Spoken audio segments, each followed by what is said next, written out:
Fox 4, the only local news at 7 a.m. Well, rising interest rates are expected to go up again this week after another Federal Reserve meeting, and that is taking a toll on the DFW housing market. We talk about a slowdown with David Phelps this morning, who runs a real estate investing community called Freedom Founders. Good morning. Good morning. So you've seen the real estate market reacting a little more slowly to these economic changes than, say, the stock market would, but you also say both sales and valuations are starting to dip?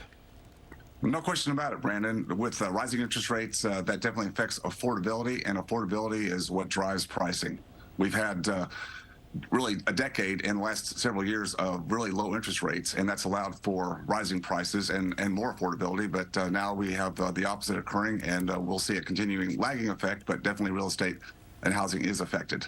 Right, so you'd think that lower prices could be good for buyers, but then you have the rising interest rates. I was listening to a podcast about this yesterday. It was saying that even if you had a house that, say, 6 months ago was, $50,000 cheaper now than it was 6 months ago, you still don't get any of that benefit because of the high interest rates.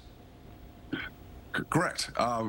We've had a situation where every time there's an interest rate increase of 1%, it decreases the purchasing power for that buyer by 10%. So let's take a house that prices out at $300,000, raise that interest rate by 1%, and now that the buyer can only pay $270,000 for that house.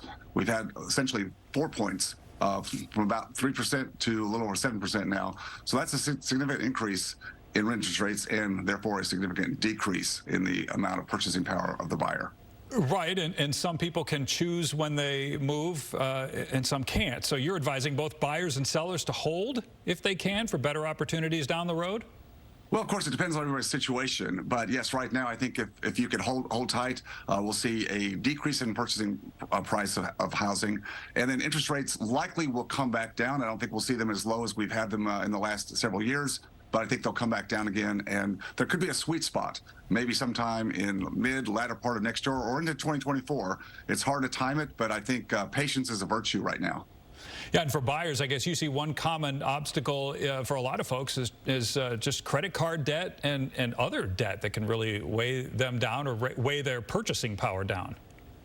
Right, Brandon. The recession that I think we're rolling into right now, certainly the high cost of everything, and then you add credit card debt that a lot of people are having to extend their credit because of the higher cost, that takes a toll again on their purchasing power. Affordability is everything, and if they don't have enough discretionary capital or monthly budget to purchase that house, then they have to either wait or buy potentially a house that's a lower cost. But on the other hand, rent is actually more affordable right now as compared to purchasing the similar house. So that we have a kind of an opposite situation in Dallas-Fort Worth right now and across the nation.